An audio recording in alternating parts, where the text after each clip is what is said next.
Tonight, this morning, we're on two different time zones, but we want to bring now today's senior international correspondent, Keir Simmons, into this conversation because, Keir, I'm sure, like the rest of the world, certainly the Western world, it was really a stunning decision. Xi Jinping, the president of China, of course, knowledgeable about the allegations of genocide within his borders, made this stunning choice to have a member of the Uyghur minority population, who is an Olympian, be one of the torchbearers who lit the cauldron tonight. What's your take on that decision?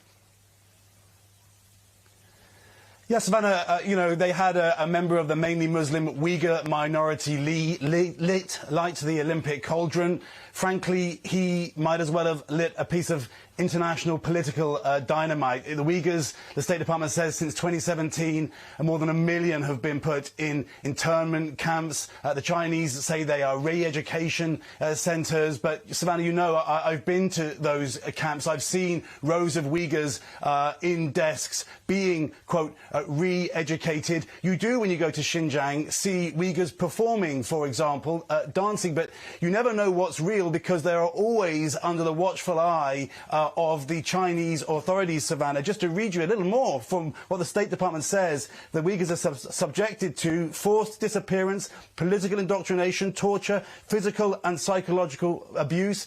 Savannah, the list goes on. The theme of these games may be coming together, but while China rejects those claims, America calls it genocide. So I think it's going to be hard to conceal the divisions in the world right now.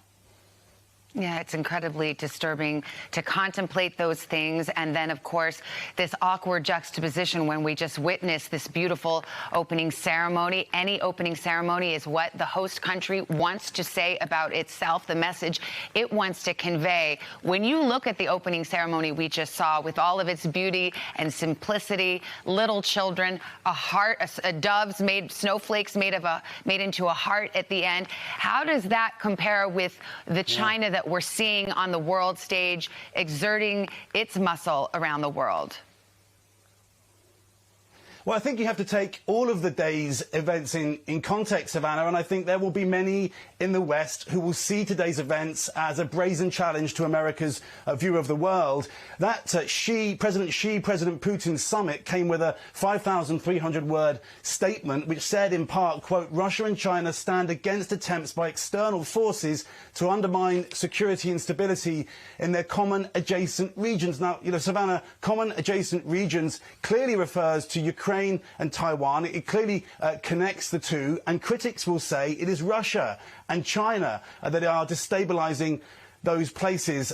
Savannah, in recent years, Chinese diplomats have become more strident on the world stage. They call them wolf warriors. I think we're seeing that same refusal to bend on the Olympic stage, Savannah. And, Keir, you are wise to mention that none other than Vladimir Putin was in that audience.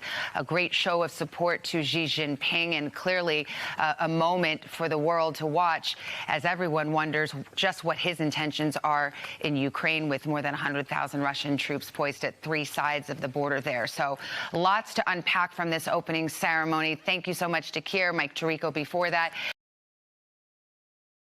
Hey, thanks for watching our YouTube channel. Find your favorite recipes, celebrity interviews, uplifting stories, shop our favorite deals, and so much more with the Today app. Download it now.